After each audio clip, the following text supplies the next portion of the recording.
Good morning সবাইকে। এখন বাজে 7:21 আর এর মধ্যেই ভালো মতন রোদ উঠে গেছে, কিন্তু অতটা গরম নেই এই সময় যদিও। আর আজ আবার যাব নবদ্বীপ, কারণ নবদ্বীপে রয়েছে রাসের মেলা, রাস পূর্ণিমা। তো চলো শুরু করা যাক আজকের অ্যামেজিং রোড ট্রিপ। তো বলো শ্রী চৈতন্য মহাপ্রভু কি জয়। সকালের টাইমে বেরোলেই একটাই লাভ, যে জ্যামটা হয় না, খুব একটা জ্যাম পাওয়া যায় না। আর ভিতরের রাস্তা দিয়ে যাচ্ছি, মোটামুটি পাচ্ছি, কারণ একটু দেরি হয়ে গেছে। যদি 6টার মধ্যে বেরোতে পারতাম তাহলে অসুবিধা হতো না। আর এখন কটা বেজে গেল?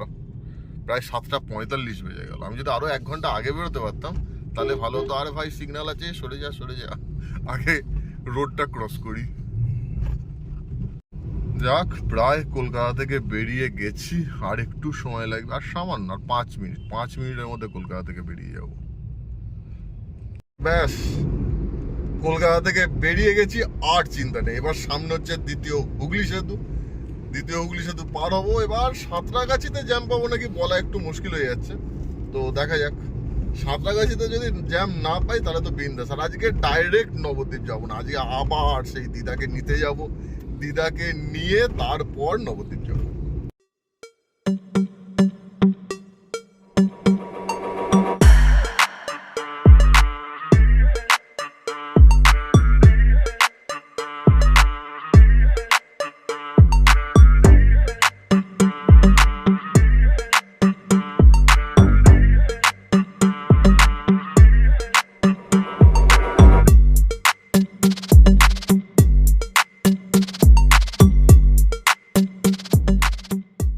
ব্রিজের উপর থেকে হুগলি নদী এত অপূর্ব লাগে, অসাধারণ লাগে, অসাধারণ। কিন্তু এই ব্রিজ থেকে স্টান্ট করা, উপর থেকে লাফ মারা, এইসব কারণে বড় বড় রেলিং দিয়ে দিয়েছে। আর ওই বড় বড় রেলিং দেওয়ার কারণে সে আগের মতো অত সুন্দর দেখা যায় না। সেকেন্ড হুগলি ব্রিজের টোল প্লাজা, আর টোল প্লাজার দেওয়ালে একদম কারুকার্য করা, ঘুটকার কারুকার্য।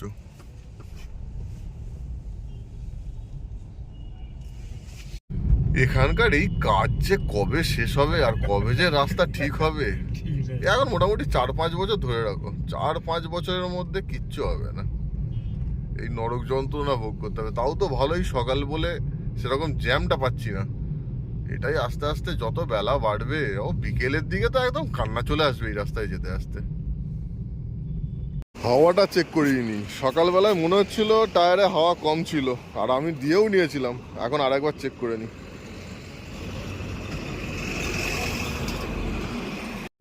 চলো, হাওয়া চেক হয়ে গেছে, এবার বেরোনো যাক। সব বড় বড় গাড়ি এই সরু রাস্তায় যেভাবে আসছে, সেটা বেরোনোও খুব কঠিন ব্যাপার।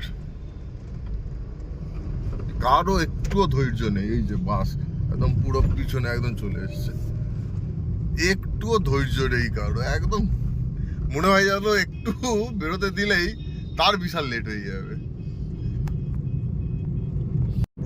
বাঁ দিকের রাস্তাটা দিয়ে নেমে গেলে, তারপর বাঁ দিকে টার্ন নিলে দীঘার দিকে যাওয়া যেত, কিন্তু কিছু করার নেই। দীঘাতে যাওয়ার জন্য মন টানছে বেশ কিছুদিন ধরে, অনেকদিন হয়ে গেল দীঘাতে যাইনি। দেখি একটু দীঘাতে ঘুরতে যাওয়ার প্ল্যানিং করতে হবে। দীঘাতে ঠিক এইভাবে ঘুরতে যেতে ভালো লাগে না, বন্ধু বান্ধবের সঙ্গে গেলে ঠিক আছে। আর এই যে সামনে একদম পুরো রাউন্ড টার্ন, এত সুন্দর লাগে গাড়িটা এখানে টার্নিংটায়, পুরো রাউন্ড গোল হয়ে ঘুরেছে গাড়িটা। আহা আহা আহা আহা, সুন্দর। বেশ কিছুদিন হয়ে গেল গাড়ি নিয়ে কোনো বড় প্ল্যানিং হচ্ছে না, বহুদিন হয়ে গেল। দিল্লিতেও গেছিলাম ট্রেনে, তারপর মানে এবার মনটা উসকুস করছে। এবার মনে হচ্ছে এবার একটা গাড়ি নিয়ে একটা যদি না হয় তাহলে ঠিক জমছে না। দেখি, খুব তাড়াতাড়ি একটা বড় প্ল্যানিং করতে হবে।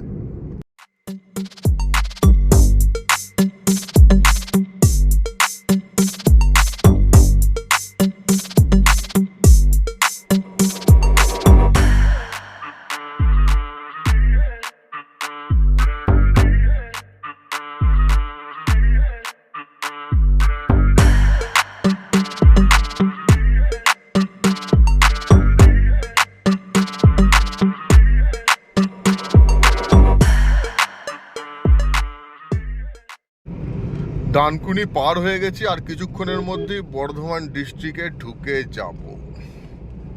কিন্তু এদিকে বোঝা খুব মুশকিল কোনখানে বর্ধমান মানে পড়ছে আর কোথায় হাওড়া শেষ হচ্ছে, এটা বোঝা একটু মুশকিল হয়ে যায়। আজকের ওয়েদারটা সুন্দর রয়েছে, গরমও নেই ঠান্ডাও নেই, একটা সুন্দর ওয়েদার। আর ঠান্ডা এখনো তেমন পড়েনি, যদিও পড়ে যাবে কিছুদিন পর পড়ে যাবে। তবে শুনছিলাম থাকি নদিয়া ডিস্ট্রিক্টে অলরেডি অনেকটা ঠান্ডা পড়ে গেছে, তো এবার গেলে বোঝা যাবে। কারণ কলকাতায় তো অতটা ঠান্ডা পড়েনি, নবদ্বীপে কেমন পড়েছে দেখতে হবে। আর সত্যি কথা বলতে ঠান্ডাটা যত পড়বে না তত ভালো লাগবে। রাতের সময় যদি একটু বেশ ঠান্ডা ঠান্ডা ওয়েদার থাকে তাহলে বেশ ভালো লাগে, ঘুরতে ভালো লাগে, আনন্দ করতে ভালো লাগে, কারণ প্রচণ্ড ভিড় হয়। আর যদি গরম গরম থাকে অসহ্য লাগে, অসহ্য। ন্যাশনাল হাইওয়েতে ড্রাইভ করার মধ্যে একটা আলাদা মজা আছে, কত রকম কিছু দেখা যায়, কত রকমের গাড়ি দেখা যায়, কত রকম কিছু দেখা যায়, যেগুলো ট্রেনে বা বাসে গেলে কিছুটা হয়তো জানলা দিয়ে আপনি দেখতেও পাবেন, কিন্তু ট্রেনে গেলে পুরো মিস। কিন্তু ট্রেনে গেলে একটা লাভ হয়, ট্রেনে বসে যাও, মোবাইল দেখতে দেখতে চলে যাও, এখন তো মোবাইলের যুগ, কোনো সমস্যা নেই। কিন্তু এই যে রোডে নিজে গাড়ি চালানোর যে আনন্দ, সেই আনন্দটা মিস হয়ে যায়। ন্যাশনাল হাইওয়েতে গাড়ির স্পিড 100 উঠে যায়, কিন্তু মনেই হয় না। দেখুন তো, মনে হচ্ছে 100 স্পিডে গাড়ি চলছে, কিচ্ছু মনে হয় না, গাড়ি রিল্যাক্সে চলছে। আর ন্যাশনাল হাইওয়েতে গাড়ির স্পিড 100-র উপর আরামসে তোলা যায়, কিন্তু সত্যি কথা বলতে আমার মনে হয় যে 100-র উপর আর বেশি স্পিডে না চালানোই বেটার। কারণ আমাদের ইন্ডিয়ান যা রোড, কারণ বর্ষাকাল মোটে শেষ হয়েছে, জায়গায় জায়গায় গর্ত, যেখান সেখান থেকে গাড়ি, কত গাড়ি আছে যারা ট্রাফিক রুলস মানে না, ইন্ডিকেটর দেয় না। সো নিজের সেফটির জন্য 100 স্পিড এনাফ, তার থেকে বেশি স্পিডে আমার মনে হয় না চালানোই বেটার। আমি জেনারেলি চালাই না, 100 স্পিডই আমার লিমিট। এবার আমি ন্যাশনাল হাইওয়ে ছেড়ে সার্ভিস রোড নিয়ে নেবো, তারপর স্টেট হাইওয়ে ধরে নেবো। কারণ আমি মেমারি হয়ে যাব দিদাকে নিতে, দিদাকে নেবো, দিদাকে নিয়ে তারপর নবদ্বীপ। এতক্ষণ বেশ শান্তিতে আসছিলাম, কিন্তু কিছু করার নেই, এইবার যেতে হবে স্টেট হাইওয়ে দিয়ে। আর স্টেট হাইওয়ে এখানে এখন নবদ্বীপ পর্যন্ত যতটা রাস্তা যাব সব রাস্তাটাই হচ্ছে, আরে ভাই বন্ধ হয় না, পুরো রাস্তাটাই হচ্ছে বোথ সাইড থেকে গাড়ি যাতায়াত করবে, সুতরাং একটু সাবধানে চালাতে হবে। এই মেমারির রেল গেট পার হওয়া খুব কঠিন ব্যাপার। অ্যাম্বুলেন্স আসছে, ছেড়ে দিই, যা বাবা ডান দিক দিয়ে বেরিয়ে যা। এই রেল গেটটা পার হওয়া খুব চাপের ব্যাপার, খুব চাপের ব্যাপার। আর এই রেল গেটটা সব সময়ই দেখি বন্ধ, মানে কোনো দিন আজ পর্যন্ত পুরো এক চান্সে বেরোতে পারিনি। কিন্তু অন্যান্য দিন তাও অনেকটা সামনে যাই, আজকে বহু পিছনে রয়েছি, বহু পিছনে। যেতে যেতে আরো বোধহয় 2বার গেট পড়ে যাবে। আর অপোজিট সাইড থেকে কন্টিনিউ গাড়ি আসছে, ওভারটেক করে যে যাবো সেটাও হবে না, ফালতু ফালতু গ্যাঞ্জাম হয়ে যাবে। আয় বাবা, সুন্দর স্টেট হাইওয়ে, কিন্তু দুদিক থেকে গাড়ি আসছে। আর এখানে আরেকটা সমস্যা, রাস্তায় প্রচুর ছাগল, মুরগি, হাঁস, গরু সবকিছুই রয়েছে, সবকিছু রাস্তায় চড়ছে। আর বাই চান্স যদি ভুলেও একটা হাঁস, মুরগি বা ছাগল গাড়ির তলায় চলে এসেছে, ব্যাস হয়ে গেল। মোটামুটি তার 14 গুষ্টির দাম দিয়ে এখান থেকে তারপর যেতে হবে। মিষ্টি খেতে বারণ করেছে, মিষ্টি নিয়ে আসছে হাতে করে। আর এই যে চলে এসছেন, এই যে দাঁত বার করে দেখিয়ে দিয়েছে ছবি। চলো এবার গাড়িতে ওঠা যাক, গাড়ি এখান থেকে ঘোরাতে হবে, ঘুরিয়ে এবার সোজা নবদ্বীপ। বর্ধমানের রাস্তায় গাড়ি চালাতে ব্যাপক লাগে, দুদিকে একদম বিস্তীর্ণ ধানের জমি, মাঝখান দিয়ে এইরকম সুন্দর একটা রাস্তা, অসাধারণ।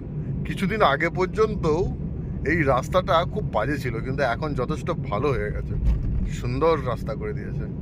আর একবার এই রাস্তা দিয়ে আমি বর্ষাকালে গেছিলাম, সে এমন কাদা, মানে কাদা কিন্তু রাস্তার কাদা নয়, সব মাঠ থেকে সব ট্রাক্টরে উঠে উঠে, সেই ধান চাষের না কিসের জানি না, সেই ট্রাক্টর উঠে উঠে রাস্তায় এত কাদা।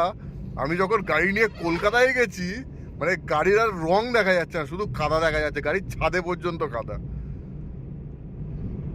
এই জিনিসটার কথা ভাবছিলাম, সেটাই হলো, বৃষ্টি পড়তে শুরু করেছে। চাইছিলাম অ্যাটলিস্ট গাড়িটা গ্যারেজে ঢোকানো পর্যন্ত যেন বৃষ্টি না হয়, কিন্তু বৃষ্টি আরম্ভ হয়ে গেল। এর আগের বারের মতো আবার যদি গ্যারেজে ঢোকার মুহূর্তে গাড়ি ফেঁসে যায় তাহলেই মুশকিল। আর দারুণ মেঘ করেছে, দারুণ মেঘ করেছে, বৃষ্টি হবে। তার আগে যদি আমি গাড়ি গ্যারেজে ঢুকিয়ে দিতে পারি আমার টেনশন মুক্ত। সামনের ওই জায়গাটায় শোরিং করতে হবে, তা নাহলে খুব সমস্যা। আগের বার এত বাজে ভাবে গাড়ি ফেসে গেছিল, গাড়ির চাকা পুরো বসে গিয়ে গাড়ি ওখান থেকে তুলতে পারছিলাম না। গাড়ির চাকা যত ঘুরছে তত আরো দেবে যাচ্ছে, আরো বসে যাচ্ছে, বাম্পার ঠেকে গেছে, বডি ঠেকে গেছে, এমন অবস্থা হয়ে গেছিল। তো যাই হোক, সেখান থেকে তো ঠেলে ঠুলে দুজন তিনজন মিলে ঠেলে সেই গাড়িকে ওখান থেকে সরিয়ে গ্যারেজে ঢোকানো হয়েছিল। তো সেই জিনিসটা আজকে আবার হলে মুশকিল। তো বৃষ্টি না হলে কোনো অসুবিধা নেই, বৃষ্টি না হলে মোটামুটি শুকনো মাটি থাকলে গাড়ি আরামসে ঢুকে যাবে। কিন্তু এই জিনিসটা কেন হচ্ছে এটাই মাথায় ঢুকছে না। কারণ গ্যারেজটা বানানো হয়েছে প্রায় 3 বছর হয়ে গেল, কিন্তু 3 বছরের মধ্যে এরকম সমস্যা কখনো হয়নি। তো এই কয়েকদিন আগেই জাস্ট এই সমস্যাটা হলো। জানি না, মনে হচ্ছে এবার এত বৃষ্টি হয়েছে, এই বৃষ্টির কারণে মাটি পুরো নরম হয়ে গেছে। এটাই হচ্ছে এর একমাত্র রিজন হতে পারে। এত সুন্দর একটা ব্রিজ, ছোটবেলায় এই ব্রিজটা পার হতে ব্যাপক লাগতো। পাশে করে যেতাম, নিচে দিয়ে পাল তোলা নৌকা যেত। এখন তো সেসব ইতিহাস হয়ে গেছে। কিন্তু এইটা কি করেছে, এতগুলো বাম্পার, ওইদিকেও এতগুলো বাম্পার। এই যে প্রথমে একটা বাম্পার পার হলাম, এই যে এই একটা বাম্পার হলো, এইবার এখানে রয়েছে প্রায় 6-7টা পর পর বাম্পার। ঠিক আছে, চলো নাচতে নাচতে যাই, 6-7টা। তারপর আবার দুটো বাম্পার, এই যে আবার দুটো বাম্পার হলো, দুটো বাম্পার, এই যে আবার আর একটা বাম্পার, এই যে আবার আর একটা বাম্পার। মানে কোনো মানে আছে এগুলো যারা বানায় তারা কি চিন্তা ভাবনা নিয়ে বানায় এতগুলো বাম্পার? মানে কিছু বলার নেই। এই যে শ্রীরামপুর মোড়, শ্রীরামপুর, এটা বর্ধমানের শ্রীরামপুর। এখান থেকে ডান দিক নিয়ে নেবো, নবদ্বীপ ঢুকে যাবো। একটু যেতে হবে, এখনো বর্ধমানেই রয়েছি, নদিয়া ডিস্ট্রিক্ট এখনো পড়েনি। সামান্য একটু গেলেই হচ্ছে নদিয়া ডিস্ট্রিক্ট আর নবদ্বীপে এন্ট্রি। রাস আসছে, আর তার জন্য এত পাথর ফাথর ফেলে রাস্তার কাজ চলছে। এতদিন পর্যন্ত কি হয়েছে ভাই, এদিকে রাসের প্যান্ডেলও হচ্ছে, কি অবস্থা, যাতা অবস্থা, যাতা।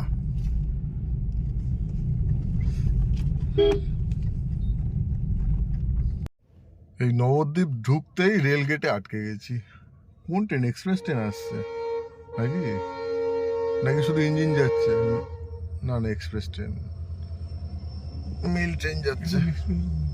কোন ট্রেন এটা? এই মেল ট্রেনও নয় তো, এটা কিসের ইঞ্জিন নিয়ে যাচ্ছে, মালগাড়ি টাইপের। রেলের সমস্ত জিনিসপত্র যাচ্ছে। এই রেল গেটে আটকানো যেন একটা স্বভাব হয়ে গেছে, আমি আসলেই গেট পড়ে যায়। পুরো বিতিকিচ্ছিরি জ্যাম, সামনে টোটো, ডান দিকে মোটরসাইকেল, বাঁ দিক দিয়ে মোটরসাইকেল ঢুকে যাচ্ছে, তার মধ্যে ঢালু জায়গা, যাতা অবস্থা, পুরো খিচুড়ি খিচুড়ি। গ্যারেজ পরিষ্কার করে গেলাম, আবার কিরকম জঙ্গল হয়ে গেছে দেখুন। গাড়ির ঢোকাতে মাথা খারাপ, দেখুন গেটের সামনে, এটা দেখুন, এই বাবা লাগলো, সামনেটা দেখুন কিরকম জঙ্গল হয়ে গেছে। উফ, হাল খারাপ। আর এই জঙ্গলই ভয় লাগে, ডেঞ্জারাস জঙ্গল। বাইকটা এতদিন পড়েছিল, তাও এক স্টার্টে এবার একদম স্টার্ট হয়ে গেল, এক কিকে। আর আমি তো এই জঙ্গল দেখছি আর ভাবছি কি অবস্থা, এই জঙ্গল আমি পরিষ্কার করাবো কি করে? এর আগের বার অল্প জঙ্গল হয়েছিল, বর্ষাকালে যা জঙ্গল হয়েছিল, এই বর্ষার শেষের দিকে আরও বেশি জঙ্গল হয়ে গেল। তখন তবু আমি অনেকটা নিজে পরিষ্কার করেছিলাম। এ তো লোক লাগাতেই হবে, কিচ্ছু করার নেই, বীভৎস জঙ্গল হয়ে রয়েছে। এমনকি ওই সুপুরি গাছগুলো পর্যন্ত ঢাকা পড়ে গেছে। সেফলি নবদ্বীপের বাড়িতে চলে এসেছি, আর এর মধ্যে দেখুন রাসের বাজনার আওয়াজ পাওয়া যাচ্ছে, তার মানে রাস শুরু। মানে এত আগে থেকে এখন থেকেই শুরু হয়ে যাচ্ছে রাস। তো যাই হোক, সেফলি ঢুকে গেছি, কিন্তু গ্যারেজটা দেখে খুব খারাপ লাগলো। গ্যারেজে এত বড় বড় গাছ হয়ে গেছে, এত কিছু হয়ে গেছে, মানে ওইটা পরিষ্কার করাটা সব থেকে বড় সমস্যা। ভেবেছিলাম যদি সময় পাই, মানে আগের বার করে গেছিলাম হয়তো অতটা গাছ হবে না, কিন্তু যা কন্ডিশন হয়ে গেছে রাশের মধ্যে গ্যারেজে ঢোকাই যাবে না যা অবস্থা। তো ঠিক আছে, এই ভিডিওটা আপাতত এন্ড আপ করছি, এরপর শুরু হবে রাশের ভিডিও। সো এই ভিডিওটা অবশ্যই লাইক করবেন, কমেন্ট করবেন, আর এখনো পর্যন্ত যদি সাবস্ক্রাইব না করা থাকে সাবস্ক্রাইব করবেন। এতক্ষণ সঙ্গে থাকার জন্য আপনাদের সবাইকে অসংখ্য ধন্যবাদ। Thank you, thank you, thank you.